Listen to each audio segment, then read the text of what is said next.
the cathedral. How actually practically do you get that from your studio up into the cathedral window?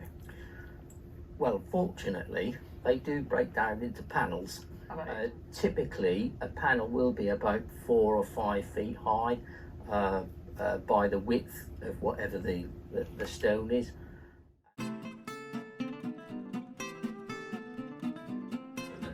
Yes, absolutely. Yes. This is the rubbing. You know, when you're at churches and when you're children, you go and do the rubbing. This looks, I think, that is exactly the same. If you can take a brass rubbing, then you can take this, because that is exactly what we use in order to distinguish where every piece of glass goes.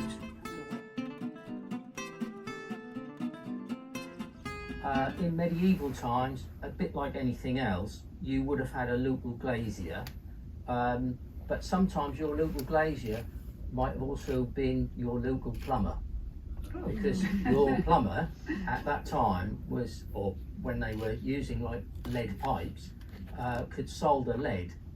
So you sometimes find on windows where they've scratched the name in the glass and it actually says he was a plumber.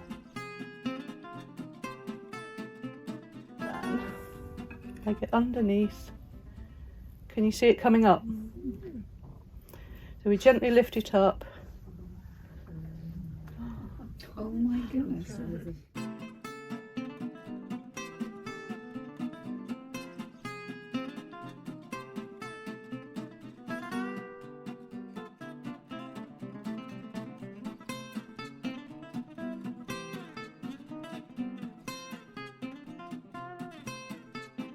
Maybe. Are you actually sort of pushing boundaries yourself with innovative materials and innovative techniques that you might publish as research or I think that sort of thing? Eventually that would be nice. So one of my tutors, David Lund, he is the first model maker to have a PhD.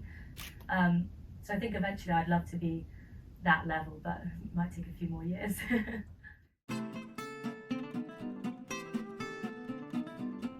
Very much so. And I mean, in terms of testing out sort of practical engineering structure, have you thought about doing those kind of things? So actually working in architectural practice, helping them I think I'd be design? Oh, maybe not designing, but I worked in an architectural model making company over the summer, and it was really amazing to see how those kind of buildings come together, because the architects would send us the drawings to make the buildings and they wouldn't fit together, and they hadn't quite figured it out themselves, but they send it to the model makers to understand where the problems are. What's fascinating about doing any kind of historic model is that you have to show its wear and tear, you have to weather it. Yeah. And that must be part of the sort of joy of it. That, I mean, how do you know how much to do and when to stop? Well, I think weathering is probably one of my favourite parts of the process. I think you have to show the love that the building has had and the love that people have for it, because Stanley Hall is obviously such an amazing building in Croydon, and there's such community around the building as well.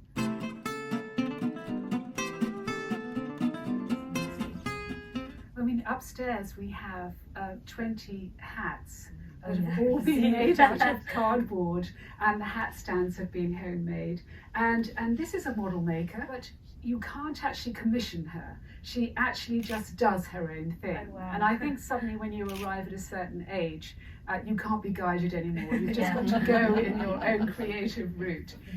So with model making, do you think you'll always have to be commissioned, or do you think you'll be doing your own thing as well? I think eventually I'd like to be doing my own thing as well, but I think when you start out, you often work as a freelance model maker, or you try and get a contract in a company and they work on these huge projects. Someone like Arch Model Studio, who works with Wes Anderson, they make these fantastic sets, but they also take in hundreds of freelance model makers as well.